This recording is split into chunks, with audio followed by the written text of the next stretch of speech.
श्री स्वामी समर्थ. नमस्कार सर्वांना. नवीन वर्ष सुरू झाले की सगळ्यात पहिला येणारा सण म्हणजे मकर संक्रांत. पण मकर संक्रांतीच्या आदल्या दिवशी जो सण येतो तो म्हणजे भोगी. भोगी हा सण जो आहे तो आपल्या आयुष्यातील भोग, दुःख, दारिद्र्य संपूर्णपणे नष्ट व्हावं यासाठी साजरा केला जातो. त्याचबरोबर भोगीच्या दिवशी जी भाजी बनवली जाते त्यामुळे आपलं आरोग्य सुधारतं, मानसिक आरोग्य, शारीरिक आरोग्य सुदृढ होतं. यासाठी भोगीची भाजी, बाजरीची भाकरी जी आहे ती खाल्ली जाते, कारण असं म्हणतात की न खाई भोगी तो सदारोगी.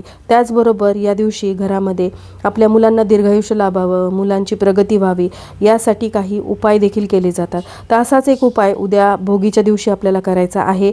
या उपायामध्ये तुम्हाला काही शक्य नाही झालं तर या एका ठिकाणी तुम्हाला एक दिवा लावायचा आहे. पण हा दिवा कसा, कुठे, कोणत्या वेळेत लावायचा आहे, दिव्यामध्ये अशा कोणत्या वस्तू टाकायच्या आहेत यावरचा डिटेल व्हिडिओ जो आहे तो मी चॅनलवरती शेअर केलेला आहे. तो व्हिडिओ पाहण्यासाठी खाली दिलेल्या त्रिकोणवरती क्लिक करा, जेणेकरून योग्य ती माहिती तुम्हाला मिळेल.